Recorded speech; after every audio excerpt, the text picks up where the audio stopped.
안녕하세요, 여러분. 굿모닝 정학 진행하는 여러분의 영디 최영희입니다. 자, 우리 오늘은 조직군 생태학 이론에 대한 내용 들어갈 건데요. 조직군 생태학 이론은 거시조직 이론 중에 하나죠. 이미 제가 앞에서 거시조직 이론을 했는데, 이 조직군 생태학 이론이 어렵다. 라고 얘기해 주시는 그런 분들이 있을 수 있어서 이것도 마찬가지로 리퀘스트 통해서 내용을 좀 정리해 보려고 합니다. 조직군 생태학 이론은 환경에 대한 인식에 있어서 결정론의 시각이고 조직군의 시각이죠. 그래서 여기 이렇게 위치를 하고 있어서 제가 조직경제학과 함께 결정론 조직군에 해당하는 이론이라고 말씀을 드립니다. 근데 조직경제학과는 그 내용이 사뭇 다르죠. 조직경제학은 아시겠지만 경제적인 이유가 있습니다. 정보의 비대칭성으로 인한 거래 비용이 나타나 이 거래 비용으로 인해서 조직이 필요해 라고 생각하는 이론이었다. 이렇게 보신다면 조직군 생태학 이론은 그거하고 좀 다릅니다. 조직이 환경의 절대적인 영향력 하에 있고 환경은 조직을 선택해 극단적인 결정론 이렇게 얘기하죠. 원래 조직은 굉장히 안정적인 형태고요. 잘 바뀌지 않습니다. 근데 만약에 환경에 무언가 변화가 생긴다면 그 환경 변화에 적응하기 위해서 조직이 그 형태를 바꿉니다. 변이합니다. 근데 이 환경 변화가 자주 발생하는 게 아니에요. 그래서 조직은 본래 변이 안 하고 계속 원래 있었던 환경의 내용대로 있다가 환경의 변화가 발생하면 조직이 그 상황에 맞게끔 변이를 시도하죠. 이 변이는 의도적인 변이일 수도 있고요. 아니면 비의도적인 변이일 수도 있습니다. 중요한 건 변이가 나타나요. 변이가 나타나서 지금 이 변이된 조직의 형태를 환경이 만약에 선택을 한다. 그러면 보존되는 거고요. 만약에 환경이 이 조직의 형태를 선택하지 않는다. 그러면 도태됩니다.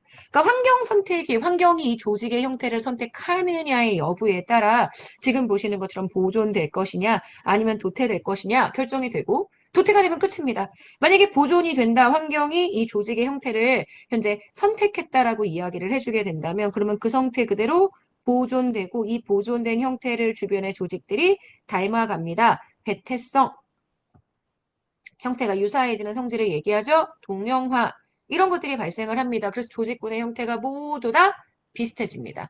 결국 환경으로부터 선택을 받은 이 보존된 요 조직의 형태를 구성원들이 다 배태성 동형화 통해 현재 닮아가게 된다. 이렇게 보시면 되는 거죠. 그래서 배태성에 의한 제도적 동형화가 발생을 하고 이게 조직군의 형태를 유사하게 만들어주는 이유고요. 적자 생존의 법칙 바로 여기 환경으로부터 살아남는 애들만 생존하게 되죠. 그래서 얘네들의 이러한 변화 과정들에 대한 이해를 하려면 종단적 분석, 제가 항상 얘기했지만 시간적인 형태의 분석이 반드시 필요하다. 이렇게 정리를 해드렸습니다. 자, 그러면 이거에 관련된 문제 한번 보도록 할까요? 우리가 앞에서 이미 상황론에 대한, 아니, 이 거시조직 이론에 대한 내용들을 쭉 정리를 했었기 때문에 제가 거기에 나와 있는 이론들 중심으로 좀 몇 가지 읽어보려고 합니다. 22년 지방직 7급에서 출제가 되었던 문제고요. 조직군 생태론은 아시겠지만 조직군입니다. 단일 조직을 기본 분석 단위로 삼지 않습니다. 그래서 단일 조직이 아니라 전체 조직, 이것들을 분석의 기본 단위로 삼고요. 조직군.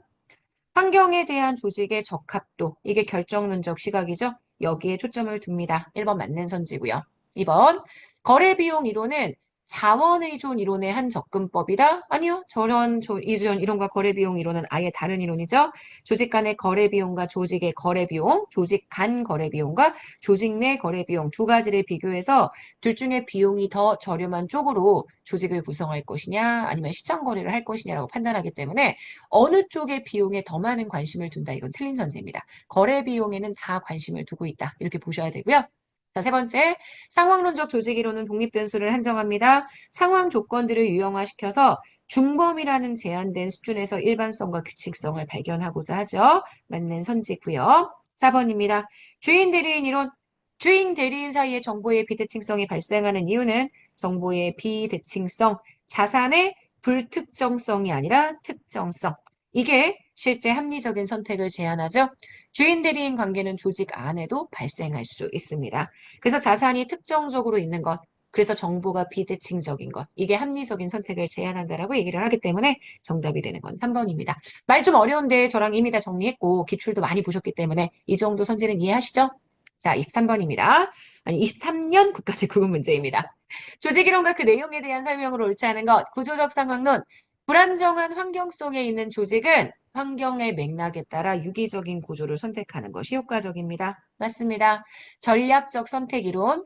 동일한 환경에 처해 있는 조직도 환경에 대한 관리자의 지각 차이로 상이한 선택을 할 수가 있다. 네, 전략적 선택 이론에 대한 설명으로 맞는 선제가 되고요. 거래 비용 이론. 시장의 거래 비용과 조직 내부의 거래 비용 두 개를 비교합니다. 시장을 통한 거래 비용이 더 크다면 이럴 때에는 내부 조직화가 더 유리한 판단입니다. 조직군 생태학 이론. 조직군의 변화를 이끄는 변이는 우연한 변화, 우연한 변이, 돌연변이로 한정이 된다? 아니죠. 우연한 변화도 나타날 수 있겠지만 의도적인 변화도 들어갈 수 있기 때문에 한정된다. 이 표현은 틀린 선지입니다. 계획적이고 의도적인 변화가 배제된다? 틀린 선지가 되죠. 자, 그래서 지금 보시는 4번이 지금 정답이 됩니다.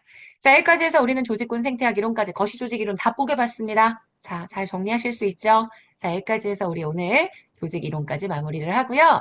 우리는 내일 아침 만나도록 하겠습니다. 오늘 하루 정말 여러분 거예요. 주말 잘 보내시고 내일 일요일 아침에도 열심히 굿모닝 행정학 공방 사수해 주십시오. 내일 만나도록 하겠습니다. 여러분, 안녕.